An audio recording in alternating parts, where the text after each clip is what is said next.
You are listening to the Pompette podcast, the edutainment podcast about lifestyle, wine, and spirits, hosted by Yolanda Shoshana. Let's get this party started. Hey, it's Yolanda Shoshana. Thank you so much for tuning into the Pompette podcast. So, it is February, also known as the month of love. Valentine's Day is quickly approaching, and so is Galentine's Day, which is February the 13th. A day for women to get together with their female friends and have a great time together. Basically, this month is focused on love, love, love. You will find that there will be plenty of champagne and sparkling wine suggestions, which makes sense. There are plenty of champagne houses that have love stories. Lots of couples came together and created great champagnes. But I want to give you another option to think about. Something just as sexy, if not sexier, and that is brandy. Brandy is mysterious, it's intriguing, and it is sexy as fuck. Brandy is probably my favorite spirit. I coined the term belles who brandy, kind of like women who whiskey, but belles who brandy.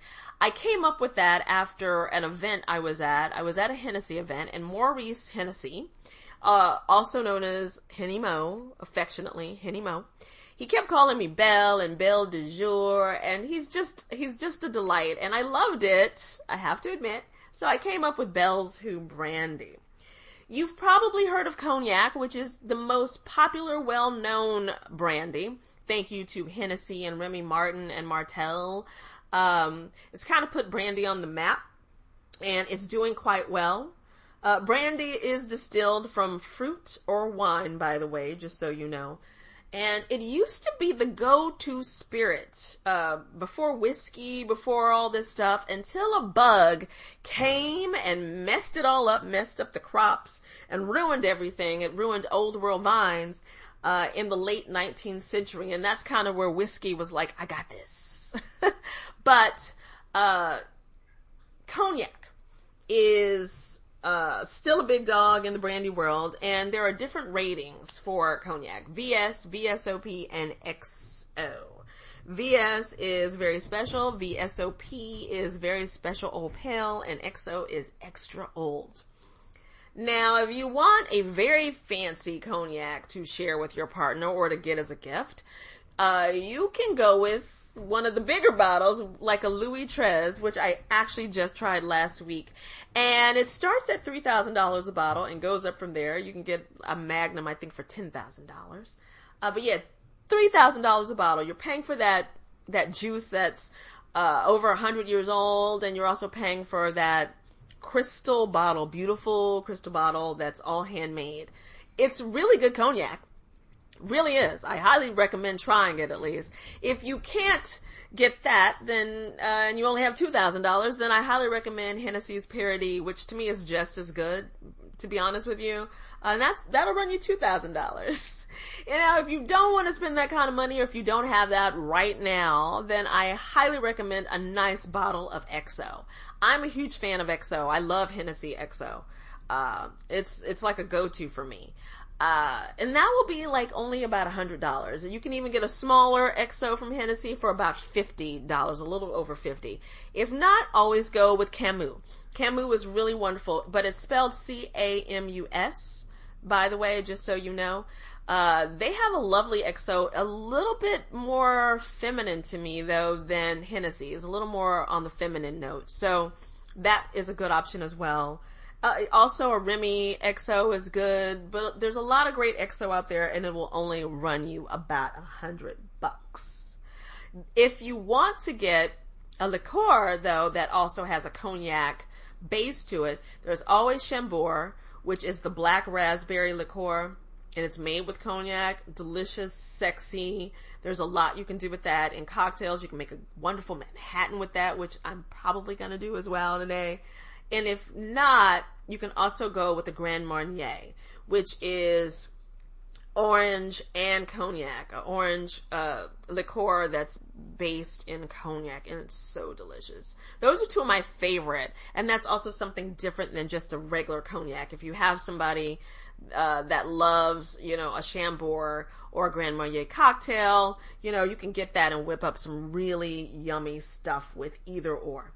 Then you have Armagnac, which it's pretty much like Cognac. They call it Cognac's country cousin. It is older than Cognac, but the thing is, nobody can get to Armagnac. It's hard to get to.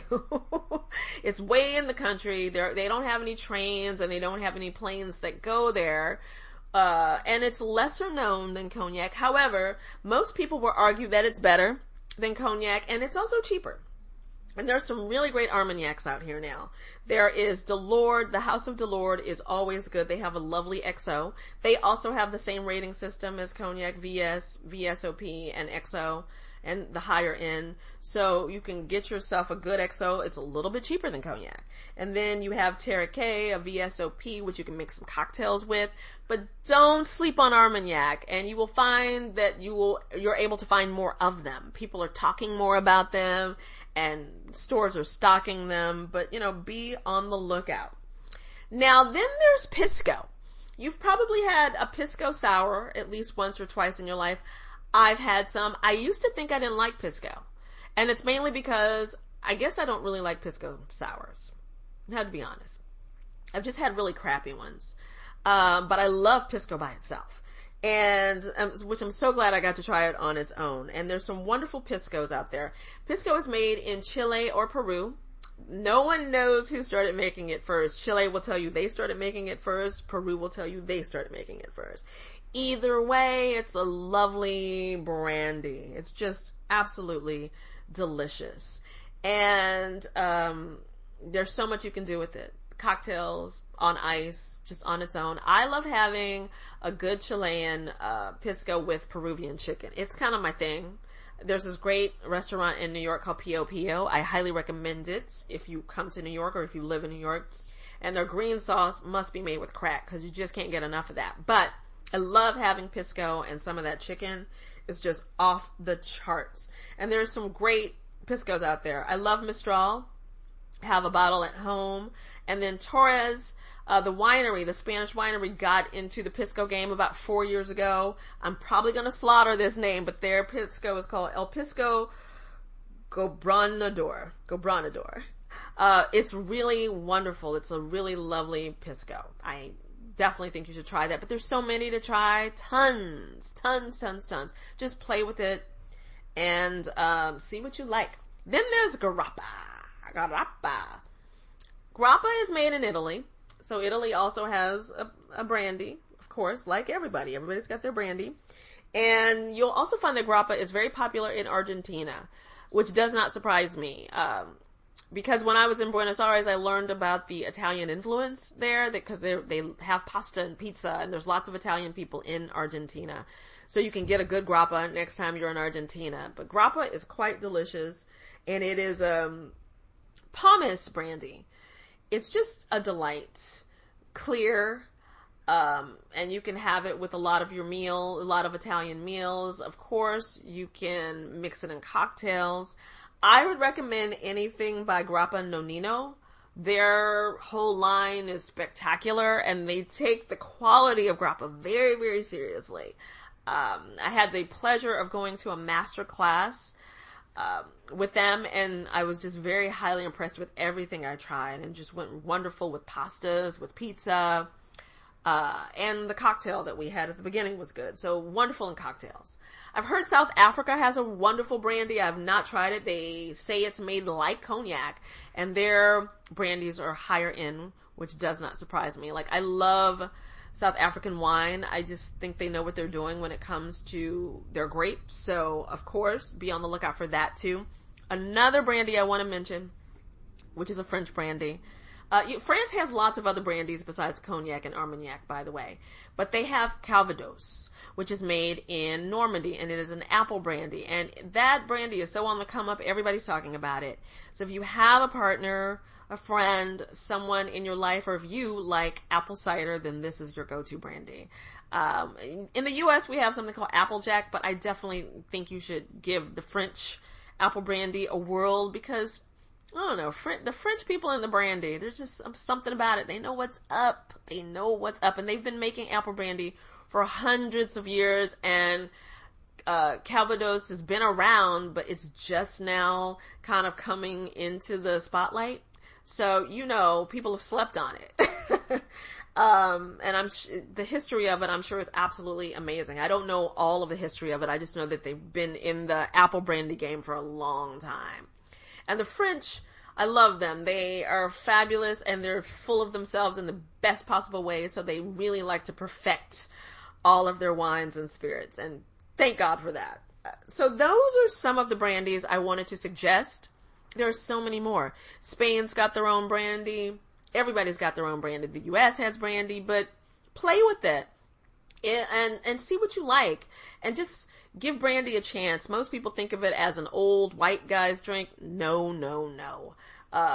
Women love brandy too all over the world. So just see what brandy has going on and, you know, let your palate try brandy from different places and you'll find what you like and love. And like I said, it is sexy as fuck. So have a great Valentine's Day. Have a great Galentine's Day. I just posted on awitchintheworld.com a piece on movie and wine pairings for Galentine's Day. So get together with your girls and binge some stuff and have some really great wine. And also, don't forget to sign up for the Pompette newsletter, my weekly newsletter that is booze news for busy people, curated booze news, because there's so much going on all the time. Until next time, peace, love, and cheers.